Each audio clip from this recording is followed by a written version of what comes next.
este medio inglés que se llama The Guardian. Y lo que dice The Guardian es, en su cabeza dice, Estados Unidos ordena a sus embajadas que colaboren contra la hostilidad extranjera y utilicen X para contrarrestar la propaganda estadounidense. Como sumario lleva esta información. Un cable firmado por Marco Rubio y visto por The Guardian sugiere que el personal trabaja con la Unidad de Operaciones Psicológicas del Pentágono. Y le leo textual esto porque van a encontrar ustedes mucha coherencia con muchas cosas que vemos. Influencers del tipo, digamos, Lili Telles, es legisladora, pero en realidad es como una especie de influencias de ultraderecha. O la gente muy vinculada con Televisión Azteca, pues tienen objetivos muy específicos. ¿Presidente o político de Estados Unidos que más te ha inspirado y por qué? Bobby Kennedy me parece que fue una persona que emanó de una situación de mucho privilegio, de haber venido de ser de una de las familias más ricas de los Estados Unidos y se convirtió en un gran luchador por los derechos sociales y creo habría sido el mejor presidente de los Estados Unidos si no hubiera sido asesinado. Estados Unidos se ha declarado en guerra contra la propaganda extranjera y la desinformación que, según dice, amenaza sus intereses en el mundo. Y como toda guerra moderna necesita operadores, ya está buscando comunicadores, académicos, líderes de opinión y voces locales dispuestas a hacer el trabajo. Traducido, si usted es joven, ambicioso y tiene suficiente estómago como para presentar golpes de Estado, bloqueos, guerras y masacres como si fueran políticas altruistas al servicio de la democracia y de la humanidad en general, esta puede ser su gran oportunidad. Pásese por la embajada estadounidense más cercana, quizá haya vacantes para vender ruinas como si fueran progreso. The Guardian reveló hace unos días un cable firmado por Marco Rubio en el que se instruye a las embajadas de Estados Unidos a coordinarse con la Unidad de Operaciones Psicológicas del Ejército para, cito, abordar el problema de la desinformación generalizada. Es decir, Washington considera que su problema no es lo que hace, sino cómo se cuenta lo que hace. No es que bombardee países sin ningún tipo de respaldo internacional o legal, apoye genocidios, imponga bloqueos criminales o fomente desestabilizaciones a base de hambre. El problema sería que todo eso produce mala prensa y por eso la receta no pasa por dejar de hacerlo, sino por fabricar mejores relatos. Hay que contrarrestar mensajes hostiles, amplificar voces locales favorables a Estados Unidos para que parezcan espontáneas y contar lo que llaman la historia de Estados Unidos. La historia de Estados Unidos, claro, pero versionada por su Departamento de Estado y distribuida por intermediarios con acento local. El asunto es casi tierno en su cinismo. El imperio más poderoso del planeta, con su maquinaria mediática global, con sus fundaciones, sus laboratorios de ideas, sus agencias, sus programas de formación, sus ONGs de exportación democrática, sus cuentas automatizadas y sus aliados en casi todos los grandes medios del mundo, se presenta como víctima de una propaganda ajena que no le llega ni a la suela de los zapatos a la suya, en términos de medios disponibles y potencia de expansión. Como si el problema fuera que ya no logran controlar del todo el relato, como si de repente el mundo hubiera empezado a mirar demasiado de cerca o se hubiera vuelto quisquilloso con sus crímenes sistemáticos. Y quizá algo de eso haya. Ya no alcanza con los viejos recursos, ya no basta con repetir seguridad, democracia, derechos humanos y esperar que el resto aplauda mientras caen misiles sobre ciudades enteras, porque además el trabajo se les ha complicado un poquito por una razón muy simple. Ellos mismos se han convertido en su peor propaganda. No hace falta una campaña sofisticada para deteriorar la imagen de Estados Unidos cuando basta con ponerles un micrófono delante. Un presidente trastornado sugiriendo en su propia red social que podría lanzar una bomba nuclear sobre Irán y borrar una civilización entera. Un secretario de guerra impregnado de nacionalismo cristiano y con sospechosos tatuajes más o menos neonazis y religiosos, presentando la destrucción como una misión casi sagrada. Un secretario de Estado concediendo una entrevista a un canal nacional con una cruz de ceniza en la frente. Un pastor que sermonea en reuniones oficiales y explica que las mujeres están para servir, obedecer y reproducir. Un aparato político que justifica masacres como si fueran designios divinos. A ver cómo se contrarresta eso. Mucha suerte, de verdad. Así que sí, las embajadas ya están reclutando. Buscarán periodistas dóciles, analistas obedientes, influencers disciplinados, líderes comunitarios financiables y expertos disponibles para vestir de opinión orgánica lo que no es más que línea oficial. Los van a encontrar, por supuesto, en América Latina sobran los mercenarios con credencial de comunicador.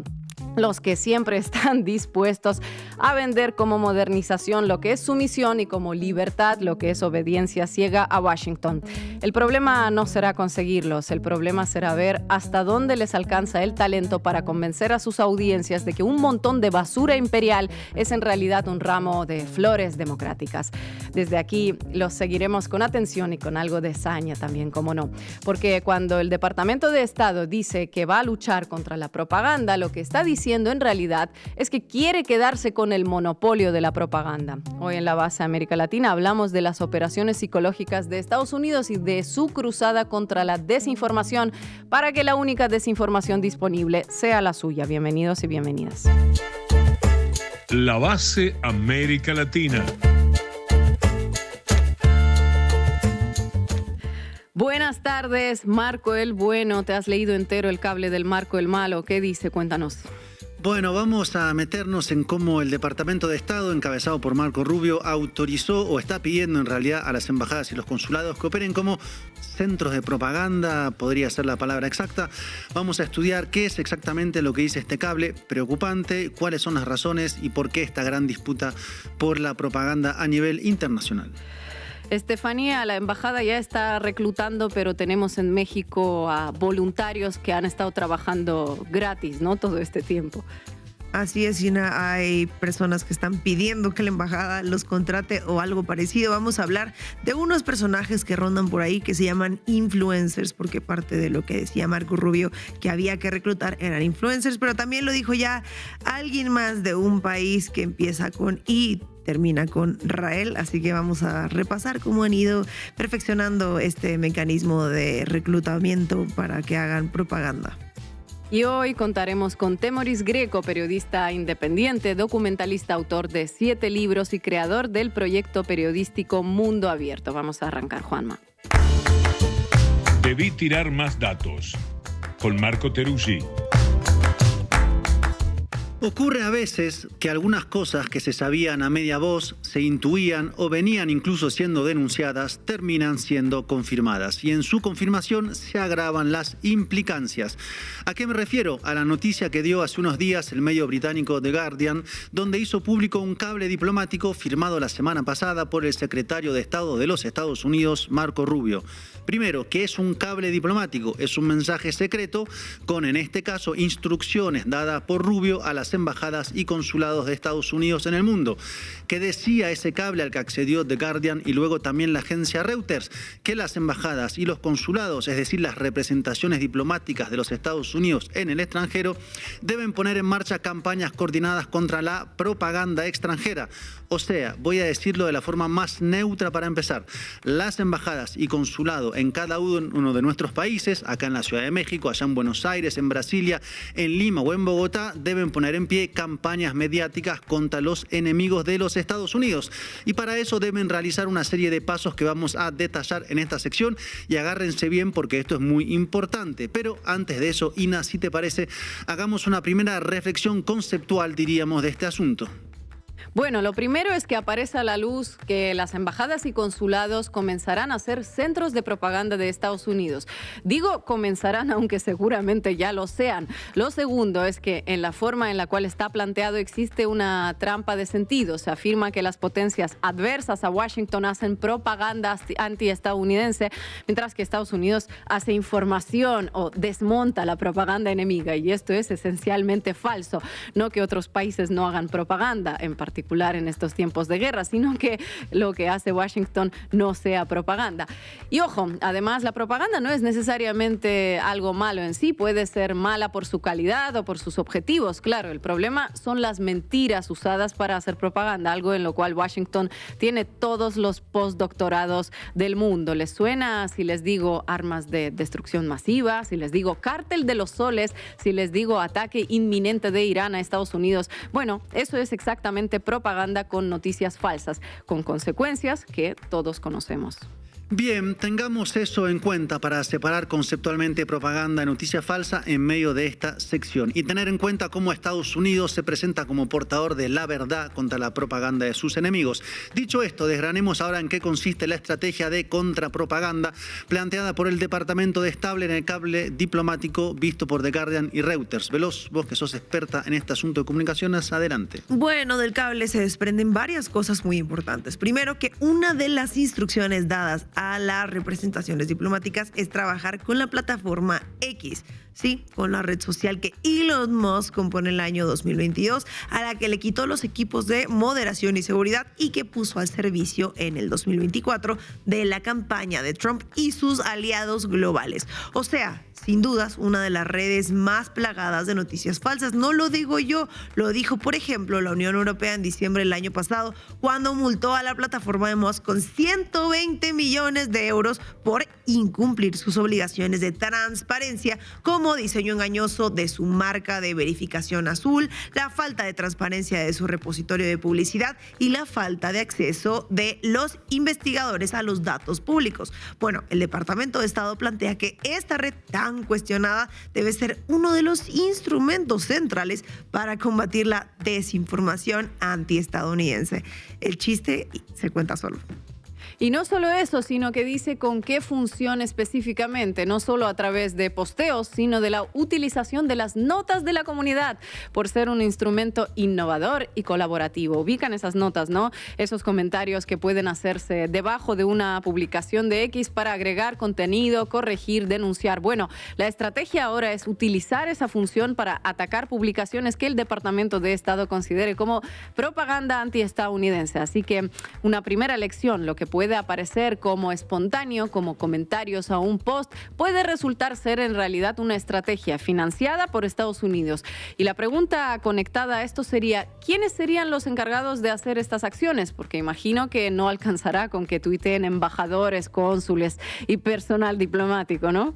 Bueno, no alcanzará en efecto. Y acá pasamos a un punto clave y van a ver que las cosas se ponen muy interesantes. Resulta que el cable diplomático del Departamento de Estado indica que las embajadas en cada uno de los países deben contratar o reclutar a personas influyentes, o sea, periodistas o influencers, por ejemplo, académicos, líderes locales. El objetivo es que sean ellos quienes difundan los mensajes propagandísticos a favor de Estados Unidos. Y además buscan que todo esto no parezca que es una estrategia dirigida de forma centralizada, o sea, medio burdo, sino que simule ser orgánico, como se dice, o espontáneo, producto de iniciativas independientes y no de la Embajada de Estados Unidos. Así que detrás de algunos influencers, medios, opinadores, intelectuales, hay dinero de la Embajada de Estados Unidos. Ya lo voy a contar más a detalle en mi sección. Hablemos de injerencia, ¿no? Y hacerlo para que todo parezca orgánico, espontáneo y así tener un batallón de influencers y opinadores diciendo o callando, o casualidad, justo lo que necesita Estados Unidos.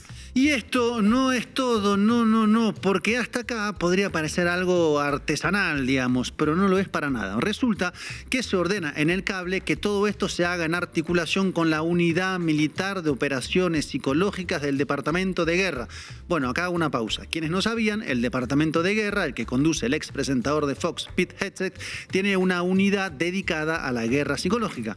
Paréntesis, dentro del paréntesis, las operaciones psicológicas son algo habitual en las guerras para, por ejemplo, desmoralizar las fuerzas enemigas o sembrar confusión. Entonces, lo que sucede ahora es que Estados Unidos acaba de dar la orden, según el cable visto por The Guardian y Reuters, de que la diplomacia pública de los Estados Unidos se una con las operaciones psicológicas militares para hacer propaganda a favor de los Estados Unidos. O sea, se dice que van a aplicar tácticas de comunicación de guerra hacia poblaciones civiles.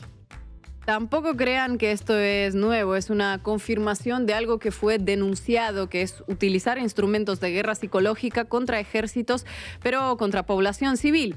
De hecho, existía hasta fin del año 2024 el llamado Centro de Compromiso Global en Estados Unidos, que era el enlace entre el Departamento de Estado y la Oficina de la Inteligencia Militar del Pentágono, también planteado para la lucha contra la desinformación extranjera. Con ese centro cerrado a partir de fin de 2024 por decisión de los republicanos, que lo acusaron de fomentar discursos anticonservadores, el enlace con la inteligencia militar serían ahora las embajadas y consulados.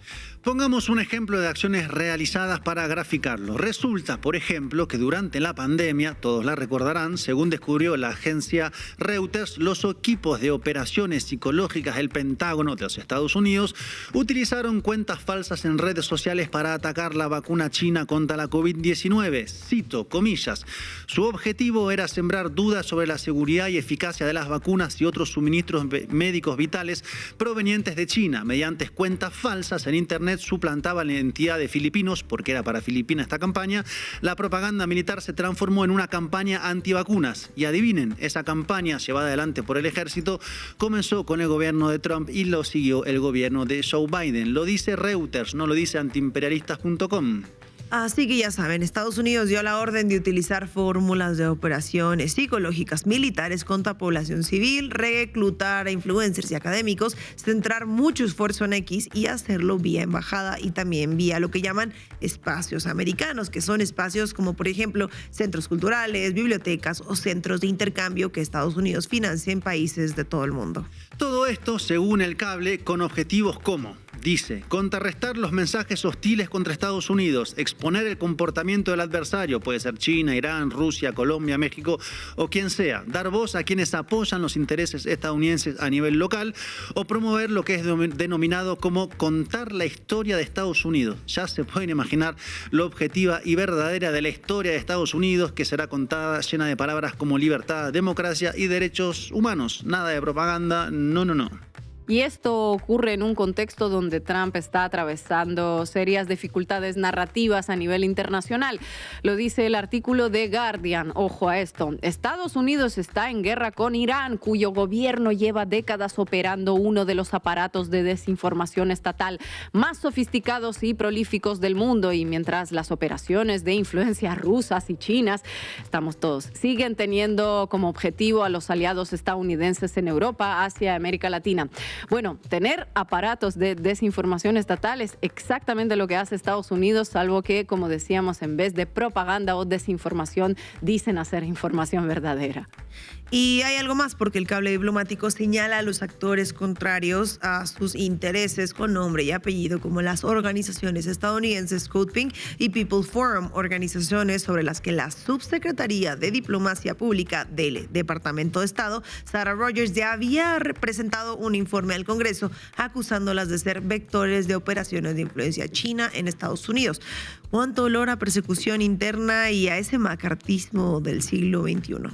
¿Cuánto tufillo tenés razón a lógicas de la Guerra Fría por el macartismo del siglo XXI, o sea, la persecución interna en Estados Unidos a organizaciones de izquierda, o por esta misma decisión de desplegar todo este repertorio de propaganda a través de embajadas y consulados y hacer este despliegue propagandístico de manera, puede presuponerse que encubierta, o sea, sin hacer público estos financiamientos, es decir, regresando a mecanismo como había en la Guerra Fría antes de que los financiamientos de los Estados Unidos a organizaciones extranjeras fueran realizados de manera pública, como a través de la Fundación Nacional para la Democracia creada en 1983. Se regresa así a las viejas formas, a la inyección en las sombras de dinero dentro de países extranjeros para garantizar los intereses de los Estados Unidos.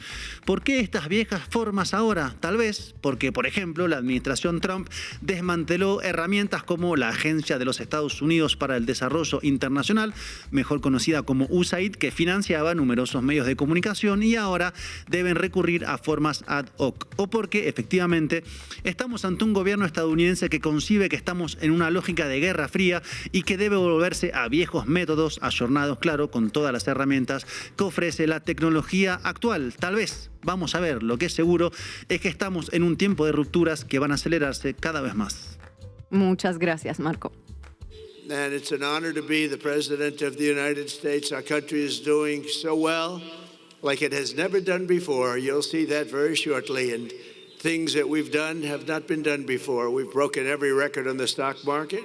We've broken every record in our military. And what about the rescue that took place yesterday? What about that? That's something that you rarely see. You know, they were giving me a briefing about that.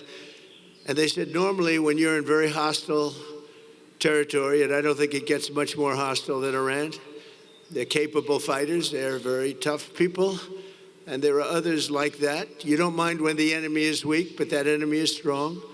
Not so strong like they were about a month ago. I can tell you, in fact, right now they're not too strong at all, in my opinion, but we're soon going to find out, aren't we? What she wants to say. Madam First Lady, can you tell us your message to children who find themselves in war zones during this Holy Week? Well, all of this is happening for their future, so they will be safe in years to come. Es bastante fantasmagórica esa celebración de Semana Santa con el conejo enorme de peluche al lado, diciendo que lo mejor para el futuro de los niños iraníes es bombardearlos. Contrarréstame esta propaganda, Estefanía Veloz. Cualquier parecido a una película de terror es mera coincidencia. Vamos arriba.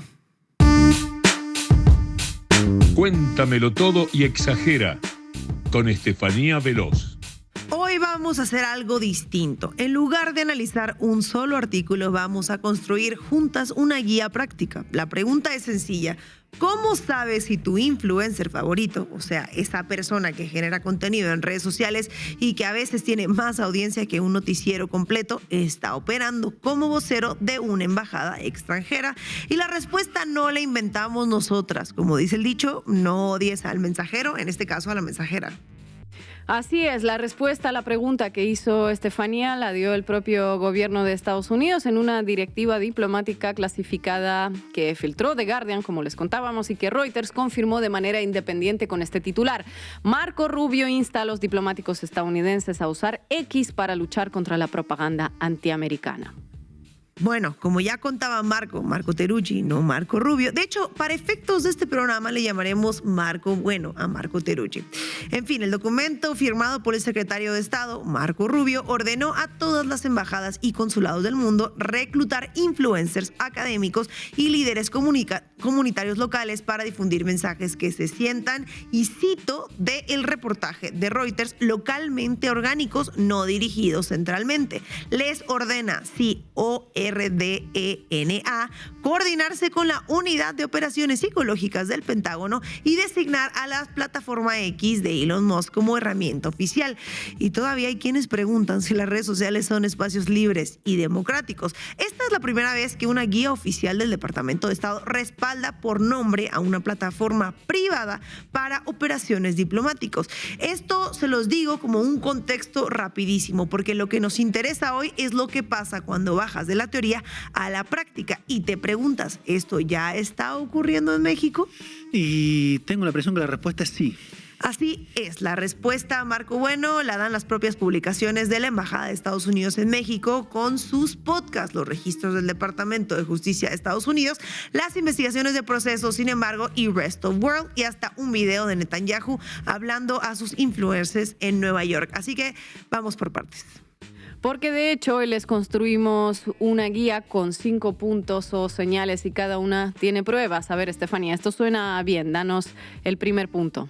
Señal número 1 o punto número 1. Si el contenido que produce un influencer coincide de manera sistemática con la línea del Departamento de Estado, hay que preguntarse por qué será que coincide tanto, y para entender cómo funciona esto en la práctica no hay que ir muy lejos. En septiembre del 2025, el primer ministro israelí Benjamín Netanyahu se reunió con un grupo de influencers pro-Israel en el consulado de Nueva York y les dijo textualmente, según el video publicado por la propia influencer Deborah Leah en su cuenta X, dijo: las armas cambian con el tiempo. No se puede pelear hoy con espadas ni con caballería. Hay que pelear con las armas que aplican al campo de batalla. Las más importantes son las redes sociales. Un primer ministro diciendo a un grupo de influencers que las redes sociales son armas de guerra. Eso no lo dice un analista conspirador, lo dice el propio Netanyahu. Y no fue solo un discurso motivacional. El Jerusalem Post reveló que detrás de esta reunión existía una operación formal llamada Proyecto Esther, registrada ante el Departamento de Justicia de Estados Unidos bajo la Ley de Registro de Agentes Extranjeros, la FARA. Los documentos mostraban que la firma Bridges Partners LLC fue contratada por el Ministerio de Relaciones Exteriores de Israel con un presupuesto de hasta $900,000 para reclutar entre 15 y 18 influencers que debían publicar entre 25 y 30 piezas de contenido al al mes en Instagram, TikTok y claro que sí, X, sin revelar que estaban siendo financiados por un gobierno extranjero. O sea, que ya existe un modelo probado con presupuesto, contratos y todo de cómo un gobierno recluta influencers para que parezcan voces independientes. Y ninguno de los influencers contratados reveló públicamente que estaba siendo pagado por Israel, según reportó Responsible Statecraft. Public Citizens y el Quincy Institute presentaron una queja formal ante el Departamento de Justicia exigiendo que esos influencers se registraran como agentes extranjeros, porque, bueno, la ley lo exige, pero ninguno lo hizo casualmente. ¿Por qué será que ninguno lo hizo? Y esto tiene una larga historia. En el 2014, la Associated Press reveló que la USAID creó en secreto una plataforma de mensajería llamada Zuneo, el Twitter cubano, diseñado para reclutar a jóvenes cubanos y eventualmente movilizarlos contra su gobierno. La plataforma llegó a tener 40,000 suscriptores que no sabían que estaban usando un servicio del gobierno estadounidense. La USAID usó empresas fantasmas en España y las Islas Caimán para esconder el rastro del dinero. Robó 500,000 números de teléfonos cubanos y un memo interno del 2010 decía textualmente: no habrá absolutamente ninguna mención de la participación del gobierno de Estados Unidos. Esto es absolutamente crucial para el éxito de la misión. O sea que esto de crear plataformas que parezcan orgánicas, pero que en realidad son operaciones de un gobierno, no es nuevo. Viene por lo menos desde el 2010 y lo hicieron ya con Cuba. El patrón es el siguiente: un gobierno paga influencers a través de intermediarios, los influencers no revelan la fuente del dinero y el público consume el contenido creyendo que es una opinión auténtica.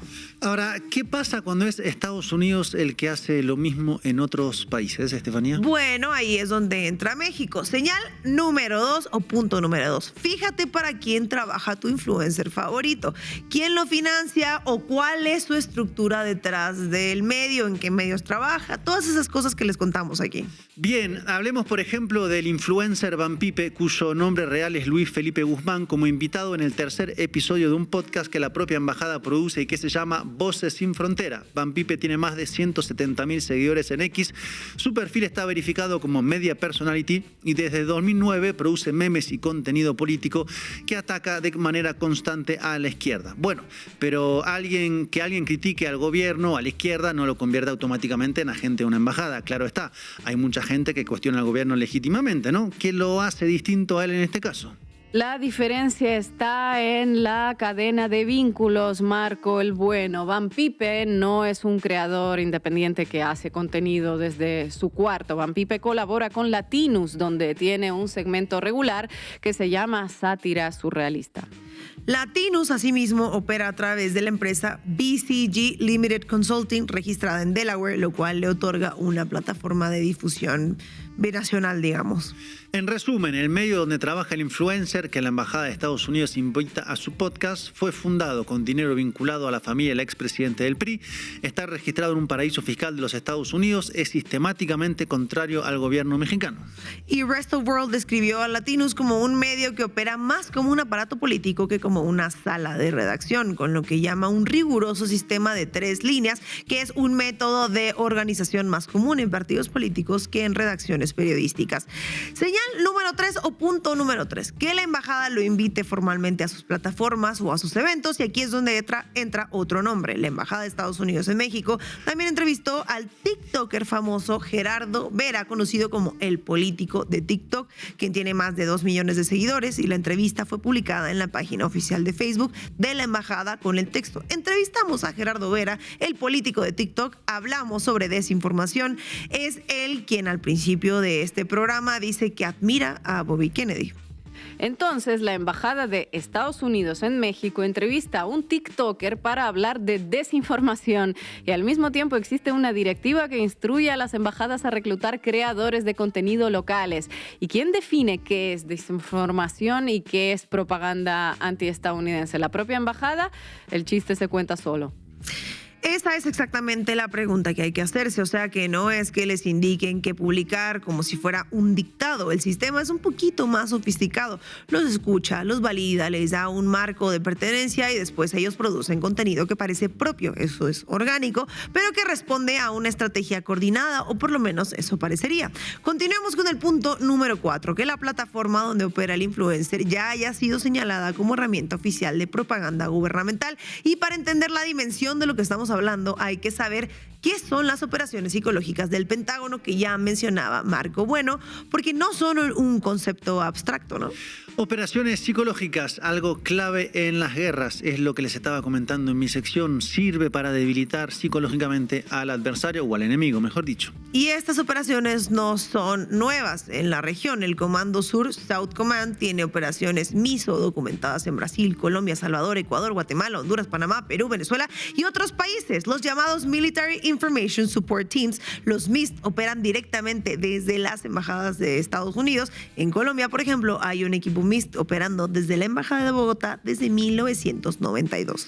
Y hay un precedente grave, ¿no? El de la campaña que les comentaba, antivacunas en Filipinas, que decía mi sección, donde el Pentágono realizó una campaña clandestina de desinformación antivacunas, imagínense, en plena pandemia, usando al menos 300 cuentas falsas para atacar las vacunas producidas por China. Acá vale todo. Y fíjense que Netanyahu, en esta misma reunión que les decía al principio con influencers en Nueva York, también mencionó a X, como lo hizo este cable de Marco Rubio. Dijo textualmente, según reportó la agencia Anadolu, tenemos que hablar con Elon. Él no es un enemigo, es un amigo. Dos gobiernos distintos, el de Estados Unidos y el de Israel, identificando la misma plataforma como herramienta de operaciones de influencia. Señal número 5 o punto número 5, que todo esto ocurre en un contexto donde se desmantelaron las oficinas de supervisión y se reemplazaron con operaciones descentralizadas coordinadas con inteligencia militar. Antes existía el Centro de Compromiso Global, el GEC, que combatía la información extranjera fuera de Estados Unidos. En diciembre del 2024, los republicanos bloquearon su reautorización. Musk había llamado a este centro el peor infractor en censura gubernamental. En abril del 2025, Rubio anunció su cierre definitivo. Cerraron la oficina que supuestamente combatía la desinformación extranjera, acusándola de censura, y la reemplazaron con un sistema donde las embajadas reclutan influencers y se coordinan con operaciones psicológicas militares usando la red social del hombre más rico del mundo. Y hay un dato adicional. Sarah B. Rogers, la nominada para subsecretaria de Diplomacia Pública, ya elaboró un informe al Congreso identificando a organizaciones como Code Pink y otros grupos activistas de izquierda como supuestos vectores de operaciones de influencia china dentro de Estados Unidos.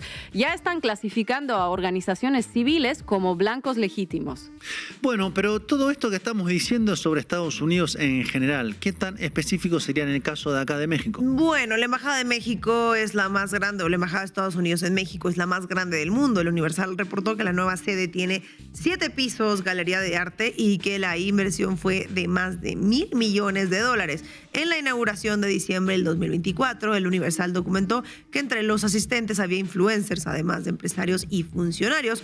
Normal, pero luego pasó algo el 4 de julio, ¿no, Marco? En las celebraciones del aniversario de la independencia de los Estados Unidos en la residencia del embajador Ken Salazar en julio del 24, se reportó la asistencia de líderes de opinión y artistas. Permítanme ser mal pensado, quizá la embajada ya estaba cultivando estas relaciones mucho antes de que se hiciera público el cable diplomático de Marco Malo. Puede ser, a mí no me invitaron, así que no sabría decirles. Veamos el ecosistema completo entonces. Además de Van Pipe, está Tumbaburros, otro influencer de la derecha. Infobae lo identificó como un tuitero abiertamente pro-PAN y pro-Trump, que ha declarado públicamente que no se opone a una intervención militar estadounidense en México.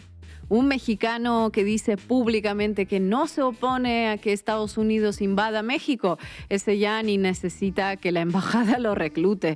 Se está postulando solito, está haciendo el voluntariado del que hablábamos al principio. Y luego estaría un tal Leo y Nacho, ¿no es así? Sí, Leo y Nacho Podcast se definen con el lema de Ganando la Batalla Cultural. Un podcast a la vez, venden mercancía con la leyenda Make Mexico Great Again, usan hashtag como Batalla Cultural, Viva Cristo Rey y Anti-Woke, y han entrevistado a figuras como Eduardo Verástegui y Agustín Laje. Lo interesante es que también usan el hashtag Latinus a veces en sus publicaciones. Entonces tenemos a Van Pipe, empleado de Latinus e invitado al podcast de la Embajada, a Gerardo Vera, entrevistado por la Embajada sobre desinformación, a Tumba Burros, aliado con Salinas Pliego y con el PAN, más cercano a Trump, y a Leo y Nacho en la misma órbita galaxia. Y esto no solo ocurre en México. El medio dominicano Acento reportó que la embajadora estadounidense en República Dominicana, Lía Francis Campos, ya venía realizando acercamientos sin precedentes a medios no tradicionales, influencers y espacios culturales semanas antes de la filtración, lo que sugiere que la estrategia se estaba ejecutando ya en toda la región de manera simultánea. Y también está el caso de Nigeria, que le pone un peso distinto a lo que significa contrarrestar mensajes hostiles.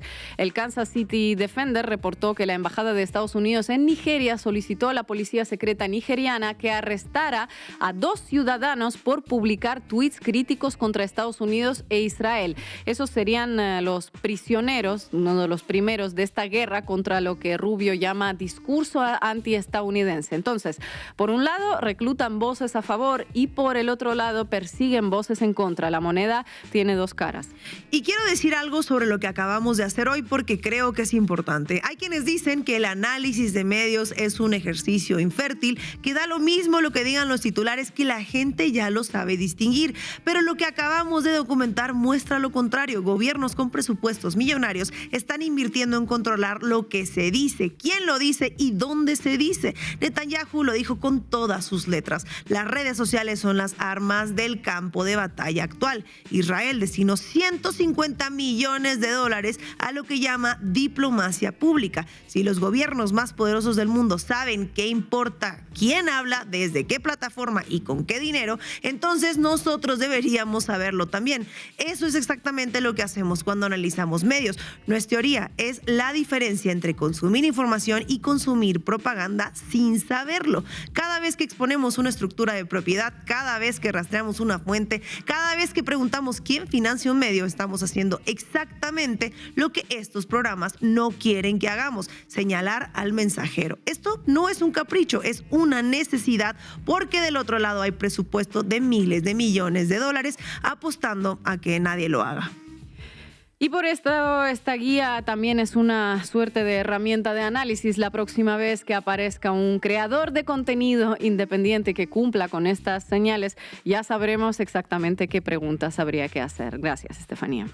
Nosotros hacemos periodismo y Milei está muy enojado con eso. Entonces agarra este cuento ruso para volver a decir: cada información periodística que se publique está pagada por un ruso. Todo arranca con un medio que se llama Open Democracy, que es en realidad una de estas fundaciones en el mundo, qué sé yo, que dicen que están defendiendo la democracia por el mundo, ¿no? Que publica esta nota en alianza con otros medios que dice: leña al fuego, la campaña rusa para influir en los medios de comunicación de Argentina. Una red de desinformación rusa invirtió presuntamente $283.000 para inyectar al menos 250 artículos en más de 20 medios de comunicación en la Argentina. Muchos llamaron a Diana Carboni para hacerle entrevistas, para preguntarle no solo por lo que publicó, sino si tiene algún tipo de evidencia. Bueno, esta fue la respuesta de la periodista que publicó la nota. Mirá. Nosotros no dijimos ni podemos decir que pagaron a periodistas para que escribieran noticias falsas. Lo que nosotros encontramos fue un presupuesto muy abultado de más de $280.000 para colocar contenidos en medios digitales. Lo que sí te puedo decir es que no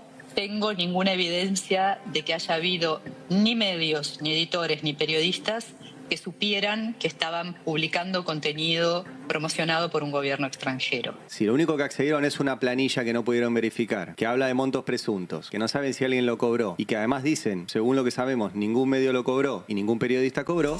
A buena entendedora, con Ina Afinogénova.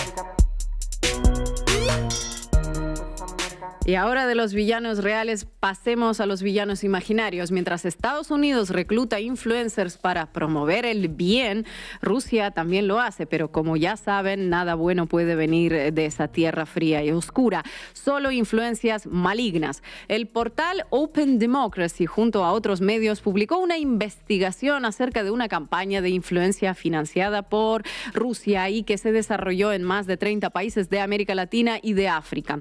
La última nota que apareció la semana pasada en el marco de esa investigación se refiere a Argentina.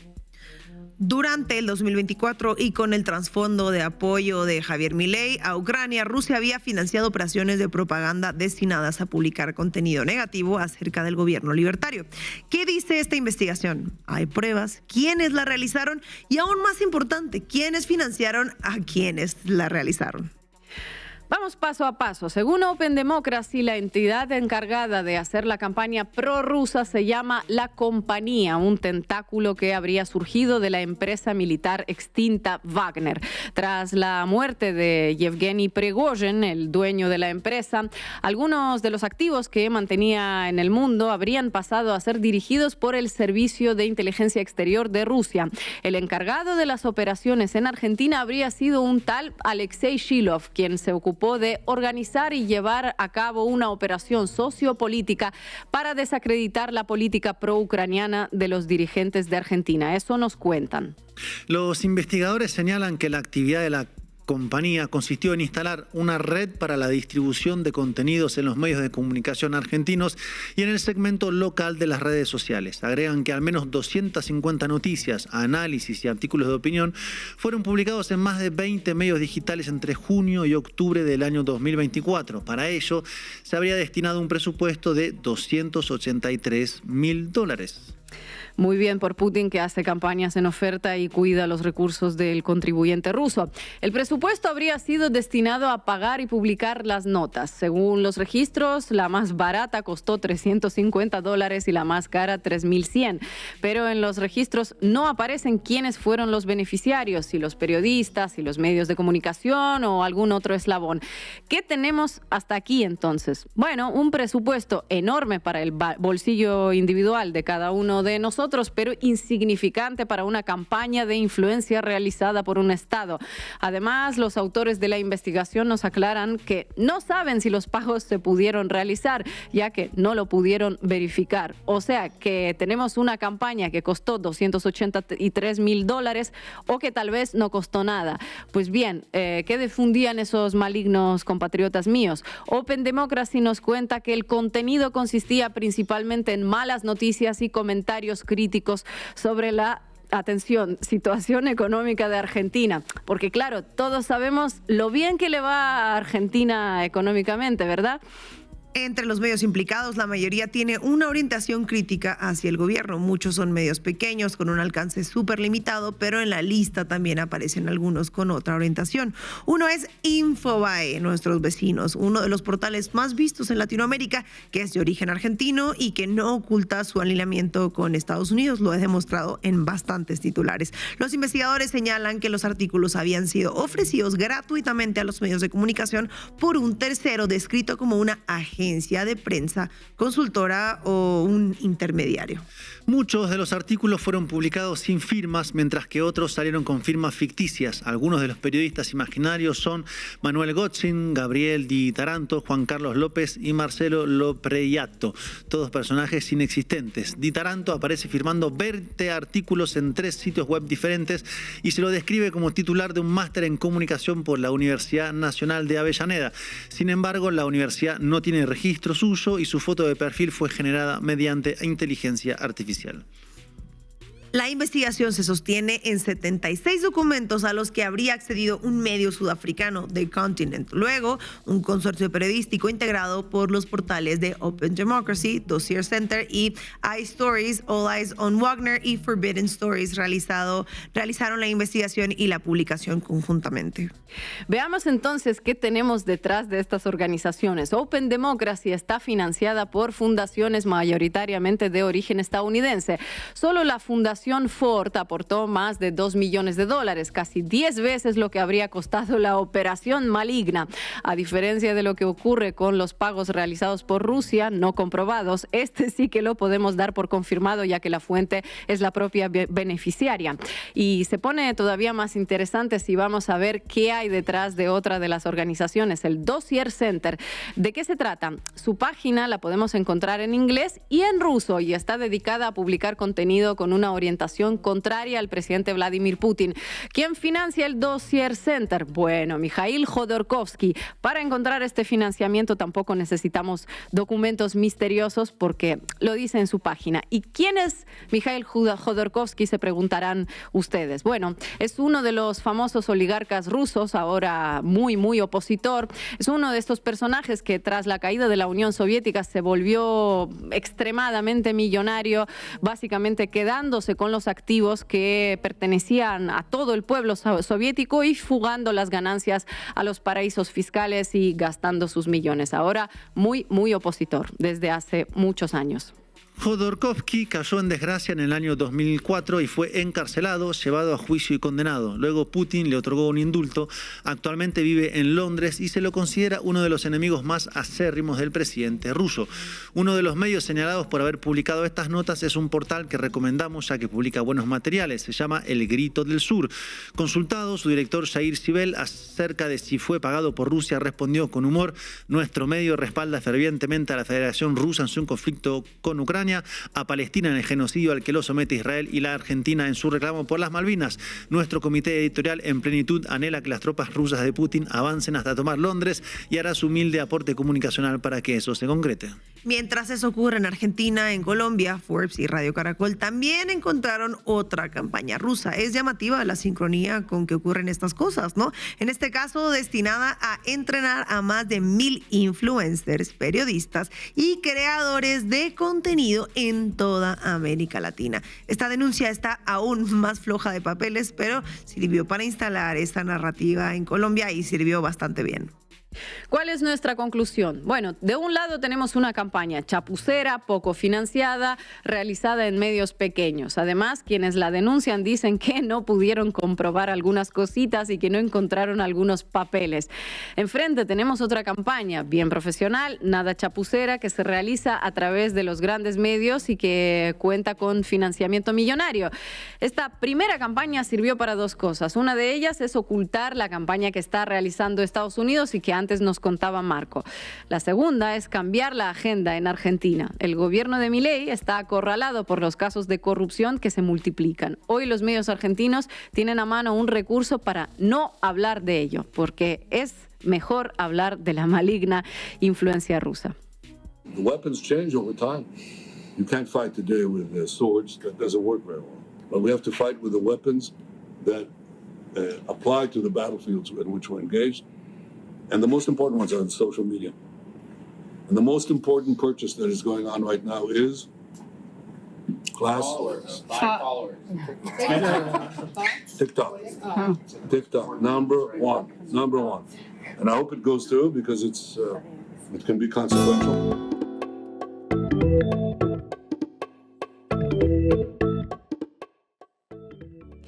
Y hoy nos acompaña Temoris Greco, periodista independiente, documentalista, escritor y creador del proyecto periodístico Mundo Abierto. Temoris, muchísimas gracias. Finalmente estás en la base de América Latina. Bienvenido.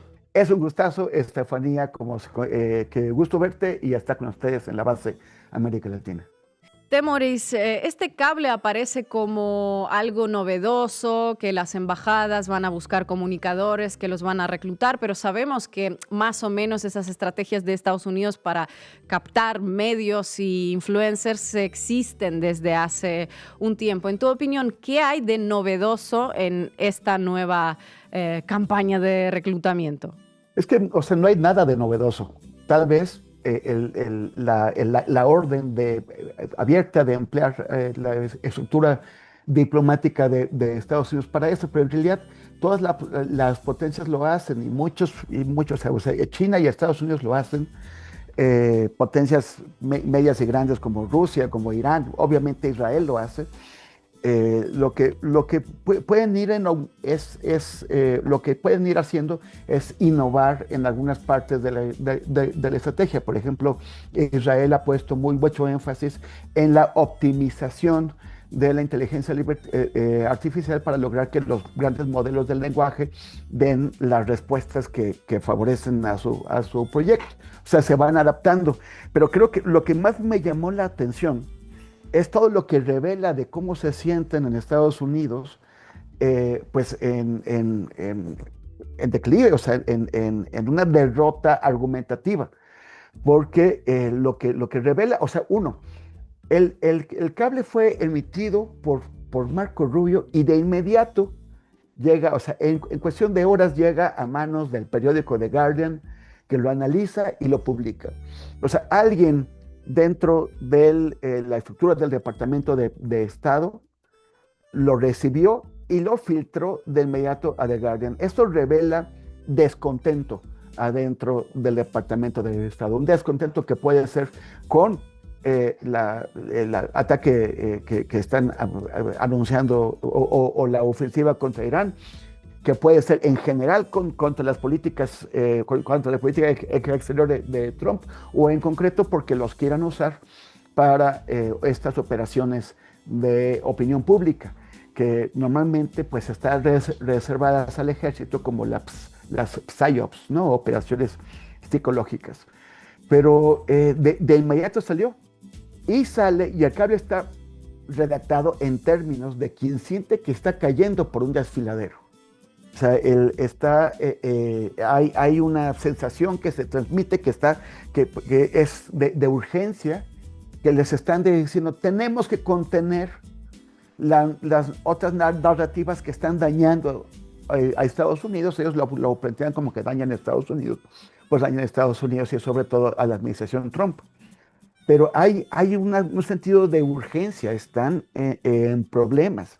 Nadie les está comprando todas las mentiras que estén haciendo. Solamente Trump le compra las suyas a Netanyahu, pero ya después, como ya vemos, ni siquiera el trumpismo se atreve a sostener que sí, que hay que destruir una civilización o que hay que seguir haciendo la guerra en nombre de Israel.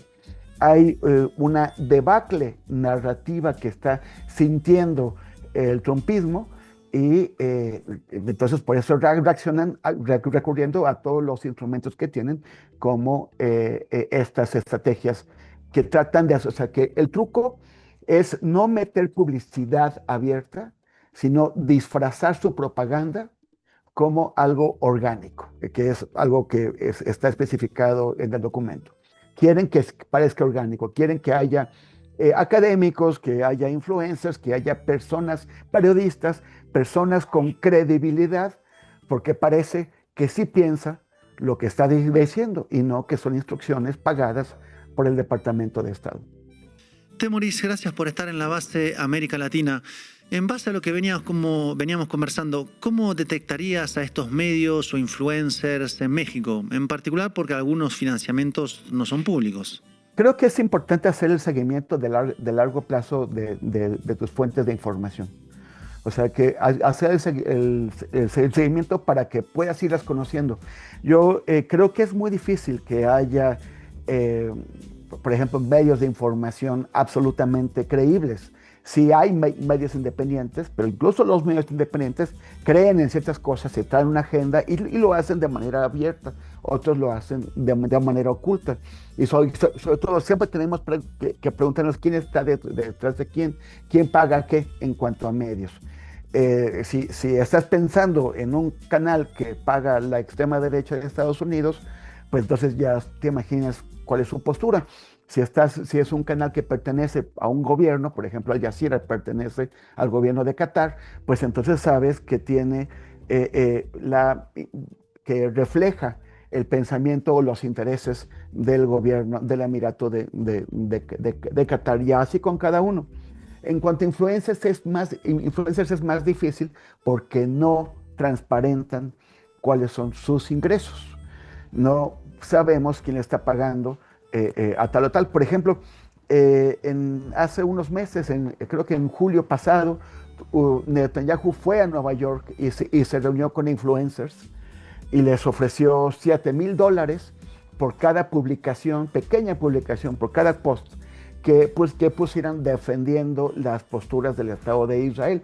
Eso sí fue público porque la reunión se conoció, porque hubo video, porque trascendió. Como también trascendió, por cierto, que a muchos de ellos no les han pagado, entonces ya están muy enojados. Pero esa es otra cosa. $7,000 son 130,000, 120,000 pesos, de acuerdo a la fluctuación. Pero bueno, normalmente no nos enteraríamos de eso. Aquí, ¿a quién le están pagando? ¿Quién le está pagando? Por ejemplo, también, ¿quién financia cosas? El Estado de Israel financia viajes a Israel, en donde les enseñan todo lo que ellos quieren que cuenten, les muestran solamente lo que quieren que vean, los ponen a hablar con quienes ellos quieren que hablen y nada más. Bueno, si tú ves que alguien tiene un comportamiento errático o fuera de lugar, o a ver, ¿sí me vas a contar qué es lo que pasa en Israel o no? Porque me estás contando solamente lo que le interesa al gobierno de Israel, pues ya te puedes dar cuenta de quién está detrás de lo que hace esta figura, este influencer. Pero realmente es una cuestión de ponerles mucha atención y seguirlos a través del tiempo para ver si hay súbitos cambios en su comportamiento. Si de pronto había un tema que nunca les interesó y de un momento a otro, cuando tal gobierno le interesa que sale sobre eso, este influencer o esa influencer empieza a hablar sobre ello. Mi querido Temoris, un gustazo en saludarte. Yo te preguntaría, en esencia, ¿qué tendría de malo que un medio reciba parte de financiamiento de una embajada o de una fundación o una ONG tipo la USAID? Bueno, USAID creo que ya murió, ¿no? La mató Trump. Con lo cual, pues, asesinó a un instrumento de poder. Cuando esto ocurrió, el periódico El País sacó un reportaje sobre cómo esto estaba afectando a medios de comunicación en América Latina y puso un titular que no recuerdo exactamente, pero era así como que el periodismo independiente en crisis por el colapso de USAID. Entonces dices, espérate, o sea, ¿cómo es que tenemos en la misma frase la palabra periodismo independiente y USAID? O sea, el periodismo independiente depende de Estados Unidos. Yo sé que hay muchas colegas nuestras que han hecho gran periodismo y grandes proyectos que fueron financiados directa o indirectamente por USAID, pero sí que te queda uno con la duda, oye, ¿no debería el periodismo independiente ser independiente? Entonces, el problema es que USAID no es no era un organismo que no tuviera una agenda o un interés. A USAID le interesaba promover ciertos temas porque de esa forma avanzaban los intereses de Estados Unidos. De la misma forma en que hay otros canales que son enemigos del gobierno de Estados Unidos y que parece que promueven asuntos de interés para nosotros, pero que en realidad lo hacen porque de esa forma creen que están erosionando el poder de Estados Unidos. Aquí hay muchísimos poderes de competencia y hay que verlo como es, porque si no nos vamos a hacer tontos. Entonces, ¿qué es lo que hacía USAID? USAID estaba promoviendo los temas que le interesaban al gobierno de Estados Unidos y al mismo tiempo estaba recabando información. Todas las agencias del gobierno de Estados Unidos tienen que responder a los requisitos, a las solicitudes que le hagan las agencias del aparato de inteligencia de Estados Unidos. Entonces, eso significa que la información que ellos recababan, como por ejemplo cuando USAID financiaba reuniones de periodistas para atender temas de periodistas, eso estaba muy bien, pero todos los datos que ellos recababan, como los asistentes, tenían por obligación que entregárselos a las agencias del gobierno de Estados Unidos. Entonces es peligroso ser independiente dependiendo del gobierno de Estados Unidos o de cualquier otro gobierno. Temoris, muchísimas gracias por tu análisis. Es un gustazo, Estefanía, y un saludo a todo el público de la base de América Latina.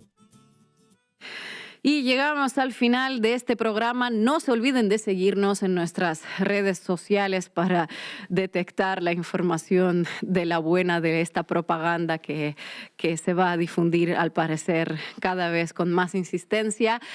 Somos La Base América Latina en YouTube, La Base América Latina en Instagram, en TikTok, en Facebook. También pueden apoyar nuestro periodismo haciéndose socias y socios de Canal Red, escaneando el QR que ven en pantalla. Y les vamos a dejar otro QR que les va a llevar directamente a nuestra lista de reproducción en Spotify. Nos vamos a ver aquí mañana a las 7 horas chilanga. Hasta pronto.